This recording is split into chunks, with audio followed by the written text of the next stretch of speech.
ഒരിക്കൽ കൂടി ഈ വേദിയിലേക്ക് സ്വാഗതം. Thank you. ഒരുപാട് സന്തോഷം. സത്യം പറഞ്ഞിട്ടുണ്ടെങ്കിൽ അമർ അക്ബർ ആൻ്റണിയിൽ പിസ ഡെലിവറി ചെയ്യാൻ പോയ ഇന്ദ്രജിത്തിൻ്റെ അവസ്ഥയാണ്.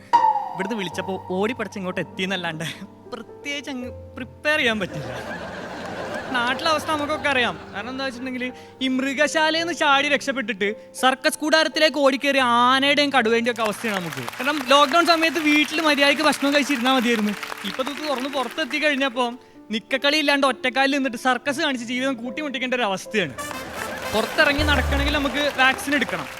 പൂരപ്പറമ്പിലേക്ക് നെറ്റിപ്പട്ടവും ചാർത്തി ആനയെ എന്നുള്ളിക്കുന്നത് ആരും ആനയുടെ പെർമിഷൻ വാങ്ങിയിട്ടല്ല. ഇതുപോലെ യൂണിഫോമും ചാർത്തി സ്കൂളിലേക്ക് നമ്മൾ പറഞ്ഞേക്കുന്നത് നമ്മുടെ ആരും പെർമിഷൻ വാങ്ങിയിട്ടൊന്നുമല്ല. സ്കൂളിലെത്തി കഴിയുമ്പോഴാണ് നമ്മൾ ഈ വാക്സിനേഷൻ ഡോസ് എടുക്കേണ്ട ആവശ്യം വരിക. ആദ്യം നമ്മൾ ഈ വാക്സിനേഷൻ ഡോസ് എടുക്കുന്ന സ്ഥലമാണ് 10ാം ക്ലാസ്.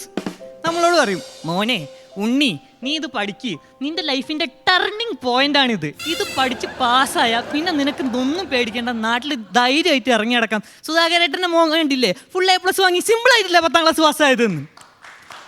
ആദ്യാക്ഷരങ്ങൾ പഠിപ്പിച്ച ഗുരുവിനെ മനസ്സിൽ ധ്യാനിച്ചുകൊണ്ട് A+ രാഗത്തിലൊരു കാച്ചം കാച്ചി 10ാം ക്ലാസ് പാസ്. സത്യം പറയാലോ, കറിയിലിട്ട കരുവേപ്പില പോലെ എന്തിനാണ് ഈ സാധനം എന്ന് എനിക്കിതുവരെ മനസ്സിലായിട്ടില്ല. എന്തിനാണ് ഈ സാധനത്തിൽ ഇത്ര ഹൈപ്പ് എന്നും മനസ്സിലായില്ല. അവിടെ കൊണ്ട് തീരുമോ?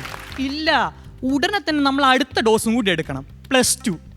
എൻ്റെ കേസിൽ അത് കുറച്ച് കൂടിയ കമ്പനിയുടെ ആയിരുന്നു, സയൻസ്. ഈ മലയാളം സീരിയലിലെ ക്ലീശ അമ്മായിമാരുണ്ടാവുമല്ലോ, ഉറക്കം കിടത്തിയും തല്ലിപ്പഴപ്പിച്ചും, ഇതുപോലെ എൻ്റെ ഉമ്മയും എന്നെ കൊണ്ട് +2 പാസ്സാക്കിപ്പിച്ചു. നമ്മുടെ ഹൗസ് വാമിങ്ങിന് കിട്ടിയ ഡിന്നർ സെറ്റ് പോലെ ഞാനത് വീട്ടിൽ അവിടെ എടുത്തു വെച്ചു എന്നല്ലാണ്ട് അത് വെച്ച് ചോറുണ്ണാനുള്ള ഗുണം ഇതുവരെ എനിക്ക് ഉണ്ടായിട്ടില്ല.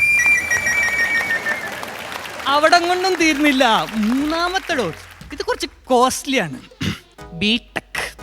ഇത് പഠിച്ചിറങ്ങി കഴിഞ്ഞിട്ടുണ്ടെങ്കിൽ പിന്നെ നിനക്ക് നാട്ടിൽ ധൈര്യമായിട്ട് ഇറങ്ങി നടക്കാം എന്നും പറഞ്ഞു. ഇന്നസെൻ്റ് ഏട്ടൻ പറഞ്ഞവര് വെള്ളപ്പക്കടയിൽ വെള്ളപ്പടിക്കുന്ന ഒരു ടീം നടിച്ചിരുന്ന പരിപാടിയല്ല, ഇത് കുറച്ച് കഷ്ടപ്പെടണം. പെട്ടു, സാധനം കിട്ടി. ഇപ്പം ഞാൻ നാട്ടിൽ നെഞ്ചും വിരിച്ച് ഇറങ്ങിയല്ല, എരന്നാണ് നടക്കുന്നത്. വല്ല ജോലിയും കിട്ടും അറിയാൻ വേണ്ടിയിട്ട്.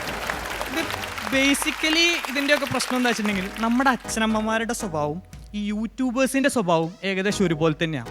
യൂട്യൂബിൽ ആരെങ്കിലും ഒരു കണ്ടന്റ് ഇറക്കി അത് ട്രെൻഡിങ് ആയി കഴിഞ്ഞിട്ടുണ്ടെങ്കിൽ പിന്നെ സകലമാന യൂട്യൂബേഴ്സും അതായിരിക്കും ഇറക്കുക. ഇതുപോലെ തന്നെ ഏതെങ്കിലും ഒരു അയൽവാസിയുടെ മോൻ എന്തെങ്കിലും പഠിച്ച് അവൻ രക്ഷപ്പെട്ടു കഴിഞ്ഞാൽ പിന്നെ ആ ജില്ലയിലുള്ള സകലമാന അച്ഛനമ്മമാരും അതേ സാധനം പഠിച്ചാലേ എൻ്റെ മോൻ രക്ഷപ്പെടുള്ളൂ എന്ന് പറഞ്ഞിരിക്കുക.